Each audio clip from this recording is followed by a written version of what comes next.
Hello everyone, welcome once again in the infinity classes Gorakhpur.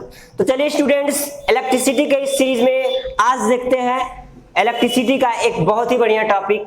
जैसे कि आप लोग जान रहे हैं इलेक्ट्रिसिटी का इस सीरीज चल रहा है। इसमें क्या किया गया, पहले स्टार्टिंग से ही एक एक जो है टर्म को लेकर के हम लोग बारीकी से समझे हैं। न्यूमेरिकल्स भी डिस्कस हुए हैं, जो भी हमारे डेरिवेशंस थे छोटे मोटे उनको भी डिस्कस किया गया है। तो आज जो है जो टॉपिक है हमारा वो है रेजिस्टेंस पे। तो आप बोलेंगे रेजिस्टेंस इससे पहले हो गया, बिल्कुल रेजिस्टेंस तो हो गया है, रेजिस्टिविटी भी हो गई है, इलेक्ट्रिक करंट, यानी कि इससे पहले के सारे लेक्चर्स हो चुके हैं। अभी तक आप लोगों ने अगर लेक्चर्स को नहीं देखा है तो प्लीज पहले वीडियो के डिस्क्रिप्शन में जाइए, लिंक अवेलेबल है, वहां से पहले आप लोग जो है पिछले जितने भी लेक्चर्स हैं हमारे उनको पहले देखिए, तब जाकर के ये जो लेक्चर चल रहा है एट दैट टाइम तब समझ में आने वाला है। क्लियर? तो आज हमारा जो टॉपिक होगा वो होगा कॉम्बिनेशन ऑफ रेजिस्टेंस पे, यानी कि तो कह सकते हैं प्रतिरोधों का जो है संयोजन जो होता है, रेजिस्टेंस का जो संयोजन है, यानी कि रेजिस्टेंस को जो है दो तरह से कंबाइन किया गया। एक पहला जो होगा वो होगा हमारा सीरीज कॉम्बिनेशन, और जो हमारा दूसरा है वो है कौन सा होगा, पैरेलल कॉम्बिनेशन। यानी कि आज हम सीरीज और पैरेलल की बात करेंगे, और उसके बाद जो है इसमें सीरीज में और पैरेलल में डिफरेंसेस क्या है उनके बारे में देखेंगे। लेकिन इसके अगले वाले लेक्चर में, जो इसके बाद वाला लेक्चर आएगा, उसमें जो है हम कॉम्बिनेशन ऑफ रेजिस्टेंस, चाहे वो सीरीज हो चाहे पैरेलल हो, फार्मूले का डेरिवेशन नेक्स्ट वाले लेक्चर में होगा। सबसे पहले आज के इस लेक्चर में हम लोग जानेंगे कॉम्बिनेशन ऑफ रेजिस्टेंस कितने हैं, यानी कि दो तरह के हैं, उनके बारे में पहले डिस्कस किया जाएगा, फिगर के थ्रू जो है समझा जाएगा। ठीक है? तो dear students and dear friends, अभी तक आप लोगों ने हमारे चैनल को सब्सक्राइब नहीं किया है तो प्लीज प्लीज प्लीज हमारे चैनल को सब्सक्राइब करें, अपने फ्रेंड्स में, फ्रेंड्स के ग्रुप में और अन्य जगहों पे जो है हमारे वीडियो को शेयर करें, क्योंकि यह एक शेयर और आपका लाइक हमारे मोटिवेशंस को और बढ़ाता है, हमें प्रेरणा देता है कि आपके लिए हम कुछ और नया करें, कुछ और बेहतर करने का प्रयास करें, और हम हर रोज हर दिन प्रतिदिन जो है आपके लिए जो है एजुकेशन प्लेटफॉर्म को जो है बढ़िया से बढ़िया बनाने के लिए, अच्छे तरीके से प्रेजेंट करने के लिए जो हम लोग कड़ी मेहनत कर रहे हैं। बस आप लोगों का सपोर्ट चाहिए, आप लोगों का प्यार चाहिए। चलिए स्टार्ट करते हैं वीडियो को। तो आज जो हमारा टॉपिक हमने आपको बता ही दिया, टॉपिक हमारा है combination of resistance. Combination of resistance, combination COMBINATION, combination of resistance, RESISTANCE, combination of resistance हो गया हमारा। क्लियर है? यानी प्रतिरोधों का संयोजन कहा जा सकता है इसे, अगर हिंदी में बात करें तो प्रतिरोधों का संयोजन कहा जाएगा। ठीक है? कॉम्बिनेशन ऑफ रेजिस्टेंस में जो है रेजिस्टेंस को दो तरह से किया गया है कंबाइन। इसको हम लोग देखते हैं। पहला इसमें होगा सीरीज कॉम्बिनेशन। देखिए कितने आसानी से बिल्कुल समझना है। जो बच्चे रेजिस्टेंस से डरते हैं, रेजिस्टेंस के न्यूमेरिकल से डरते हैं, अगर इस लेक्चर को देख लिए तो 100% गारंटी देते हैं कोई भी न्यूमेरिकल ऐसा नहीं होगा जो आप लोगों से नहीं लगेगा। क्लियर है? कॉम्बिनेशन ऑफ रेजिस्टेंस पढ़ रहे हैं। रेजिस्टेंस का जो एग्जैक्ट मतलब यानी एग्जैक्ट डेफिनेशन होता है वो क्या कहता है कि रेजिस्टेंस जो है कंडक्टर की वह प्रॉपर्टी है, समझ लीजिए, जो क्या करता है, करंट के फ्लो का अपोज करता है, यानी कि विरोध करता है, यही रेजिस्टेंस कहता है। और रेजिस्टेंस के लिए फार्मूला है ओम्स लॉ से जो रिलेट करके फार्मूला V = IR होता है, और वहां से R = V/I जो हम रेजिस्टेंस फाइंड आउट कर सकते हैं। इससे पहले हम लोगों ने रेजिस्टेंस किन किन फैक्टर पे डिपेंड करता है उसके बारे में हम लोगों ने बारीकी से पढ़ा है। यानी कि रेजिस्टेंस, अगर किसी कंडक्टर के लेंथ को बढ़ाया जाता है तो उसकी रेजिस्टिविटी यानी कि उसका रेजिस्टेंस जो है इंक्रीज करता है। किसी कंडक्टर का एरिया क्रॉस सेक्शन अगर बढ़ाया जाता है तो रेजिस्टिविटी घटती है, अगर एरिया क्रॉस सेक्शन घटाया जाता है तो रेजिस्टिविटी बढ़ती है, यानी कि इनवर्सली प्रोपोर्शनल होता है। और इससे बाद बात हुई थी कि जो हमारा अगर किसी भी कंडक्टर का अगर टेम्परेचर बढ़ाया जा रहा है तो कहीं ना कहीं उसके रेजिस्टेंस में भी इंक्रीमेंट होगा। और ये भी चीज कही गई थी कि जो रेजिस्टेंस होता है अलग अलग मटेरियल का अलग अलग होता है, यानी कि नेचर ऑफ मटेरियल पे भी डिपेंड करता है। इन सारी चीजों पे डिस्कशन हो चुका था। ये चीजें आप लोग को इसलिए बता रहे हैं क्योंकि अगर थोड़े से कॉम्पिटिटिव लेवल में जाए तो इन्हीं फैक्टर्स पे डिपेंडेंट जो भी रेजिस्टेंस जितने फैक्टर्स पे डिपेंड हैं इनसे रिलेटेड न्यूमेरिकल्स आते हैं, वो थोड़ा सा आपको परेशान कर सकते हैं। बट अगर आप इस लेक्चर को देख रहे हैं और इससे पहले मैंने जितने लेक्चर्स अपलोड किए हैं उसको देख लिया आपने तो आई होप जो है आप सभी न्यूमेरिकल्स को आसानी से सॉल्व कर सकते हैं। तो चलिए बात करते हैं हम कॉम्बिनेशन ऑफ रेजिस्टेंस में। तो दो तरह के होते हैं हमारे, पहला हो जाएगा हमारा सीरीज कॉम्बिनेशन। कौन सा हो जाएगा? Series combination. Series combination. और फिर दूसरा हमारा होगा क्या? Parallel combination. कौन सा combination? Parallel, PARALLEL, parallel combination. Parallel combination. Clear है? सीरीज कॉम्बिनेशन और पैरेलल कॉम्बिनेशन। कॉम्बिनेशन हो गया रेजिस्टेंसेस का। अब मैं क्या करूंगा, इसके जस्ट नीचे मैं इसका फिगर ड्रा करता हूं कि किस तरह से रेजिस्टेंस का कॉम्बिनेशन सीरीज में किया जाता है और किस तरह से रेजिस्टेंस का कॉम्बिनेशन जो है पैरेलल में किया जाता है। फिगर से आप लोग उसको क्लियर करिए। पहले फिगर हमारा कुछ इस तरह का होगा। सीरीज में क्या होता है? रेजिस्टेंस। रेजिस्टेंस का साइन तो पता होगा, मैं यहाँ ओपनली बना दे रहा हूं। जो भी साइंस यानी सिंबल जो भी यूज होते हैं उसके बारे में मैंने बताया। ये होता है हमारा फिक्स्ड रेजिस्टेंस, ठीक है। और इसी के जस्ट बगल में मैं रेजिस्टेंस बना रहा हूं। ये जो रेजिस्टेंस होता है इस तरह से वो होता है वेरिएबल रेजिस्टेंस, और इसको एक तरीके से और बनाया जाता है। अगर इसको इस तरह से कर दिया जाए तो ये होता है हमारा वेरिएबल रेजिस्टेंस। क्लियर है? चलिए, तो सीरीज कॉम्बिनेशन में हम फिगर ड्रा करते हैं। फिगर हमारा कुछ इस तरह से होगा। ये रहा, ठीक है। रेजिस्टेंस हमारा हो गया। ये हमने क्या किया, बैटरी से इसको कनेक्ट कर दिया। बैटरी से हम लोग क्या करते हैं, इसको कनेक्ट कर देते हैं। यहाँ चाहे तो हम एमीटर का इस्तेमाल कर सकते हैं, यहाँ हम लोग स्विच का भी इस्तेमाल कर सकते हैं। ये हो गया प्लस, ये हो गया माइनस, ये हमारा हो गया स्विच SWITCH स्विच, और ये हो गया हमारा AMMETER एमीटर। एमीटर का वर्क क्या है? ये सर्किट में जो करंट फ्लो हो रहा है उसकी रीडिंग को बताता है, यानी कि करंट को मेजर करता है। चलिए इसको नाम देते हैं, ये रेजिस्टेंस है हमारे R1 R2 और ये हो गया R3। क्लियर है क्या? इतनी बातें क्लियर है? ये देखिए, ये जो R1 R2 R3 आपको नजर आ रहे हैं ये क्या है? रेजिस्टेंस है। क्या है? रेजिस्टेंस। और इन्हीं रेजिस्टेंसेस को देखिए किस तरह से जोड़ा गया है, यानी कि इस तरह के अरेंजमेंट को, रेजिस्टेंस के इस टाइप के अरेंजमेंट को कहा जाता है सीरीज। यानी कि दूसरा एंड जो है पहले वाले एंड से जुड़ा है, दूसरा एंड जो है हर एक रेजिस्टेंस का देखिए किस तरह से जुड़ा हुआ है।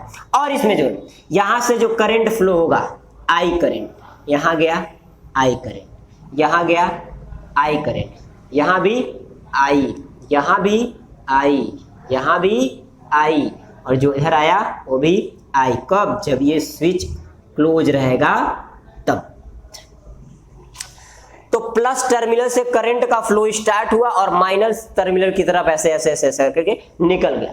तो इसमें चीजें देखनी क्या है वो तो जान लीजिए।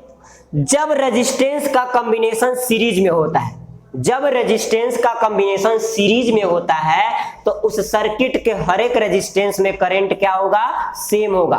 क्या होगा? सेम। और जो हमारा पोटेंशियल डिफरेंस होगा हर एक रेजिस्टेंस के लिए जो होगा वो डिफरेंट होगा। यानी कि अगर यहां से भी पोटेंशियल डिफरेंस था तो समझ लीजिए आप कि हर एक के लिए जो है हमारा पोटेंशियल डिफरेंस क्या हो जाएगा? अलग हो जाएगा। यानी कि इसके लिए V1, इसके लिए V2 और इसके लिए क्या हो जाएगा? V3। तो क्या यहां हमें क्या सीखने के लिए मिला? इसका मतलब ये हुआ कि सीरीज कॉम्बिनेशन में जो है, सीरीज कॉम्बिनेशन में करंट, ध्यान दीजिएगा, करंट जो होता है करंट क्या होगा, सेम होगा। क्या होगा, सेम। और दूसरा पोटेंशियल जो डिफरेंस होगा वो क्या होगा, पोटेंशियल डिफरेंस क्या होगा, वो डिफरेंट होगा, डिफरेंट होगा। यानी कि करंट सेम होगा, यानी कि हम कह सकते हैं capital I is equal to, समझ लीजिए वो I ही है, ठीक है। और बात करें अगर V, तो इसके लिए V1 समझ लीजिए ये I ही है, करंट सबका सेम है, सबका करंट सेम। इसके लिए V1, V2, V3, V4 इस तरह से आगे जो है बढ़ सकता है। लेकिन करंट जो है हर एक रेजिस्टेंस में जो है करंट हमारा क्या होगा, सेम अमाउंट में जो है फ्लो करेगा। तो सीरीज में हमने क्या देखा कि सीरीज कॉम्बिनेशन में जो रेजिस्टेंस का अरेंजमेंट होता है उनमें हर एक रेजिस्टेंस में जो होता है करंट क्या होगा, सेम होगा, और पोटेंशियल डिफरेंस जो होगा हर एक रेजिस्टेंस के लिए डिफरेंट होगा। ये हमारा हो गया सीरीज कॉम्बिनेशन की बात हो गई। ये डिराइव भी किया जाता है, इसके लिए डेरिवेशन भी है, चिंता मत कीजिएगा, डेरिवेशन भी है। मैं शॉर्टकट वे में फार्मूला इसका लिख दे रहा हूं। फार्मूला इसका होता है रेजिस्टेंस फाइंड आउट करने के लिए, रेजिस्टेंस फाइंड आउट करने के लिए एक्विवेलेंट जो वो होता है R1 plus R2 plus R3, ये होता है हमारा इसके लिए फार्मूला। यानी कि जो भी रेजिस्टेंस दिए हैं उसको जो है अल्जेब्रिक करें, मैथमेटिकली जो नॉर्मल जो होता है हमारा एडिशन होता है उसकी तरह से हम लोग ऐड कर सकते हैं।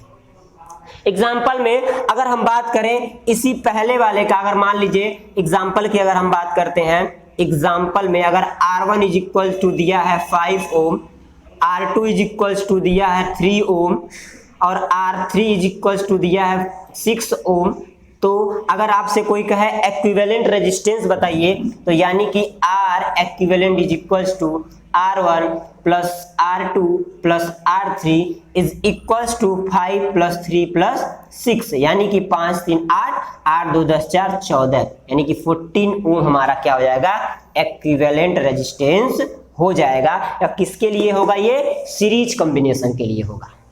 क्या कंसेप्ट क्लियर है? अब देखते हैं सीरीज में तो समझ में आ गया कि करंट सेम होता है, पोटेंशियल डिफरेंस डिफरेंट होता है, और एक्विवेलेंट रेजिस्टेंस निकालने के लिए जो भी हमारा रेजिस्टेंस है उसको डायरेक्टली जो है जैसे नॉर्मली सम किया जाता है मैथ का, वैसे कर देंगे तो हो जाएगा। एग्जाम्पल भी हमने आपको दे दिया। अब बात करते हैं जरा पैरेलल कॉम्बिनेशन की, यानी कि समांतर संयोजन की। इसको हिंदी में क्या कहेंगे, समांतर संयोजन। इसका भी मैं एक फिगर बना देता हूं। फिगर कुछ इस तरह से हो सकता है हमारा, ये हमारा रेजिस्टेंस एक हो गया, यहां से दूसरा रेजिस्टेंस हमारा हो गया, और यहां से हमने क्या किया, तीसरा रेजिस्टेंस बना दिया, और इसको हमने इसके एंड्स को क्या किया, बैटरी से ऐसे कनेक्ट कर दिया, ये प्लस और ये माइनस, और इसको नाम दे देते हैं R1, इसको नाम दे देते हैं R2 और इसको नाम दे देते हैं R3। अभी क्लियर है? देखिए R1 R2 R3, तो देखिए पैरेलल कॉम्बिनेशन कैसे है, किस तरह से जो है इनका अरेंजमेंट किया गया, हर एक को किस तरह से अरेंजमेंट किया गया है, ये हमारा होता है पैरेलल कॉम्बिनेशन। रेजिस्टेंस का अरेंजमेंट आपके सामने बिल्कुल दिखाई दे रहा है। अब इसमें जो मेन फैक्ट है उसकी बात करते हैं। देखिए यहां भी सेम वही होगा, करंट यहां से निकलेगा, I करंट, यहां गया I करंट, लेकिन यहां इस जंक्शन पे पहुंचते ही ये करंट जो है वो डिस्ट्रीब्यूट हो जाएगा, यानी स्प्लिट हो जाएगा, एक तरह से कहा जा सकता है। और हर एक ये जो I जो है 3 कंपोनेंट्स में बढ़ जाएगा, समझ सकते हैं, एक तरह से कहा जाए तो 3 पार्ट में जो है विभाजित हो जाएगा। ठीक, यानी कि अगर हम बात करें इसकी, तो इसमें होगा I1, और इसकी बात करें तो इसको कर सकते हैं I2, और इसकी बात करें तो हो जाएगा हमारा I3। इसी तरह से इसमें भी हो जाएगा I1 इधर, I2 और इधर हो गया I3। लेकिन जैसे ये करंट ऐसे फ्लो होकर के इधर निकलेगा, फिर ये जो है I के फॉर्म में जो है इधर निकल आएगा। तो फ्रेंड्स इसमें हमें क्या सीखने के लिए मिला कि सीरीज में तो करंट सेम था, लेकिन पैरेलल कॉम्बिनेशन में जो है हमारा करंट जो है हर एक रेजिस्टेंस में क्या है, डिफरेंट है, लेकिन जो पोटेंशियल डिफरेंस है हमारा वह हर एक रेजिस्टेंस के लिए क्या है, फिक्स्ड है। यानी कि इसके लिए भी जो है भी होगा, इसके लिए भी होगा और इसके लिए भी होगा। यहां हम लिख सकते हैं, ध्यान दीजिएगा, यहां क्या होगा, करंट, करंट यहां पे क्या होगा, डिफरेंट होगा, करंट क्या होगा हमारा, डिफरेंट होगा। और दूसरी चीज क्या, जो हमारा पोटेंशियल डिफरेंस होगा, पोटेंशियल डिफरेंस वो क्या होगा हमारा, सेम होगा। पोटेंशियल डिफरेंस क्या होगा, सेम होगा। यानी कि इस तरह से समझा जाए तो current I is equal to हमें करना पड़ेगा I1 plus I2 plus I3 इस तरह से, और potential difference V is equal to वही V चलेगा हमारा, V सबके लिए, क्योंकि सेम है। क्लियर है इतना कॉन्सेप्ट। चलिए अगर एग्जाम्पल की बात करते हैं, अगर मैंने एग्जाम्पल की बात कर दी अगर, तो सपोज करिए R1 इक्वल टू मैंने सपोज कर लिया 3 ओम, R2 इक्वल टू मैंने सपोज कर लिया 2 ओम और R3 इक्वल टू मैंने सपोज कर लिया क्या 4 ओम। आपसे पूछ दिया गया जरा इक्विवेलेंट रेजिस्टेंस बताइए, इक्विवेलेंट रेजिस्टेंस बताना है, तो उसके लिए फार्मूला क्या होगा, 1/R1 होता है, ध्यान दीजिएगा, 1/R equivalent is equals to 1/R1 plus 1/R2 plus 1/R3, ये होता है हमारा फार्मूला। बात क्लियर है क्या। ये हमारा किसके लिए है, पैरेलल कॉम्बिनेशन के लिए। अगर इसके सॉल्यूशन की बात की जाए, अगर इसके सॉल्यूशन की बात की जाए तो 1/R equivalent is equals to 1/3 कर दीजिए, 1/2 कर दीजिए, 1/4 कर दीजिए। क्यों किया है मैंने, क्योंकि R1 3 ओम, R2 2 ओम और R3 4 ओम हो गया। अब मैथमेटिक्स का ये फ्रैक्शन का जो है, अब क्या कहते हैं, एडिशन है नॉर्मल सा, ये तो आपको आता ही होगा। तो 3, 2 और 4 का हम एलसीएम ले लेते हैं। चलिए 3, 2 और 4 का हमने क्या किया, एलसीएम ले लिया, यानी 3, 2, 4। चलिए मैं एलसीएम आपको सीधे लिखकर दिखाता हूँ, 2 1 जा 2, 2 2 जा 4, तो 2 1 जा 2 हो गया, ये 3 हो गया, इधर 3 आ गया, 3 2 जा 6, 6 2 जा 12 एलसीएम हो गया, यानी कि 12 लिख दिया हमने। तो 3 4 जा 12, तो 4 1 जा 4 प्लस 2 6 जा 12, तो 6 1 जा 6, 4 3 जा तो 3 1 जा, ये हो गया हमारा। तो यहाँ से हो सकता है 6 4 10 3 13/12, या तो इसको R इज इक्वल टू हम लोग लिख सकते हैं क्या, 12/13 ओम। इसको डिवाइड करके भी हम आंसर ला सकते हैं। एक बार देख लीजिए, 2 1 जा 2, 2 2 जा 4, ठीक है, 2 1 जा 2, ये 3 था, 3 1 जा 3 ऐसे कर दीजिए, तभी आएगा 3 2 जा 6, 6 2 जा 12, 12 हमारा एलसीएम है, सॉल्व किया, 12/13 है, इसको डिवाइड कर देंगे तो हमारा डेसिमल में आ जाएगा वैल्यू। क्लियर है इस बात को, ये बात क्लियर है क्या। पैरेलल कॉम्बिनेशन का हमने एग्जांपल भी दे दिया आप लोगों को, फार्मूला भी बता दिया कि किस तरह से इक्विवेलेंट रेजिस्टेंस निकाला जाता है। सीरीज कॉम्बिनेशन में भी हमने फार्मूला विथ एग्जांपल हमने समझा दिया। इतनी बात तो क्लियर है।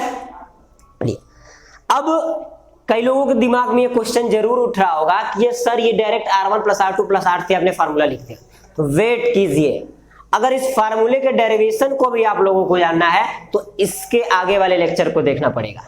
क्यों लेक्चर आगे किए हैं, पहले डिराइव क्यों नहीं किए, पहले मैं जो आप लोगों को चीजों को इजी बना करके समझाना चाहता हूं, इजी से फिर थोड़ा धीरे धीरे करके डिफिकल्ट करेंगे, क्योंकि पहले ही डिफिकल्ट डाल दिए तो जो आप लोग परेशान हो जाएंगे। इसलिए मैंने जो है ये जो है थोड़ा सा डिफरेंट तरीका चुना है आप लोगों को समझाने का, ठीक है। तो ये हमारा फार्मूला हो गया। अगर इसके बेसिस पे न्यूमेरिकल आते हैं, कितना भी आप लोगों को जो है, देखिए सीरीज और पैरेलल के बाद कुछ बुक्स में ऐसा मिलेगा मिक्स्ड कॉम्बिनेशन। मिक्स्ड कॉम्बिनेशन का मतलब ये होता है कि उसमें जो है कुछ रेजिस्टेंसेस को जो है पैरेलल कॉम्बिनेशन में और कुछ को जो है क्या सीरीज कॉम्बिनेशन में जो है कंबाइन कर दिया जाता है, तो उसी के कॉम्बिनेशन को हम लोग मिक्स्ड कॉम्बिनेशन कहते हैं। तो उससे घबराने की जरूरत नहीं है, बस फिगर को आसानी से समझना है और जो है कौन रेजिस्टेंस जो है सीरीज में है, कौन पैरेलल में है। मेथड आपके सामने है कि किस तरह से पता लगाया जाए कि रेजिस्टेंस सीरीज में है कि पैरेलल में है, मैंने सब कुछ यहाँ पे बता दिया। और इस कंसेप्ट को और क्लियर करने के लिए, क्योंकि ये तो मान लीजिए थ्योरी हो गई, लेकिन इसके साथ साथ मैं और बढ़िया से बढ़िया न्यूमेरिकल जो भी एनसीईआरटी लेवल के न्यूमेरिकल्स हैं और जो भी मतलब यूपी बोर्ड लेवल के न्यूमेरिकल्स हैं, सारे न्यूमेरिकल्स करवाऊंगा। न्यूमेरिकल से आप लोग को ये जो है कॉम्बिनेशन रेजिस्टेंस और अच्छे से क्लियर। तो स्टूडेंट्स आज इस लेक्चर को हम लोग यहीं एंड करते हैं। आई होप आप सभी को ये लेक्चर पसंद आया हो। अगर लेक्चर पसंद आया होगा तो प्लीज वीडियो को लाइक कीजिएगा, अपने ग्रुप्स में, अपने फ्रेंड्स में जो है इस वीडियो को शेयर कीजिएगा, क्योंकि अगर आप बेहतर शिक्षा ले रहे हैं तो कहीं ना कहीं आपका एक फर्ज बनता है कि आपने के मित्र हैं, मित्र दोस्त हैं, जो भी हैं रिलेटिव्स हैं, जो स्टडी कर रहे हैं, उनके पास भी ये नॉलेज पहुंचे। तो प्लीज़ कुछ नहीं करना है, शेयर वीडियो को कीजिए, हमारे चैनल को सब्सक्राइब कीजिए, ताकि हर एक लेक्चर का नोटिफिकेशन आप तक पहुंचे, एक भी लेक्चर मिस ना हो, तब जाकर के यूपी बोर्ड का ये जो है हमारा पेपर है अच्छे से होने वाला है। ठीक है, तो हमारे साथ इसी तरह से जो है प्रेम भाव से बने रहिए। आप सभी का प्यार, आप सभी का सपोर्ट जो है हम लोग को मोटिवेट करता है और कॉन्फिडेंट हम लोग का बढ़ाता है, ताकि आप लोग के लिए हम लोग और बेहतर से बेहतर कर सकें। तो आज के लिए इतना ही। Thank you, tata, bye bye.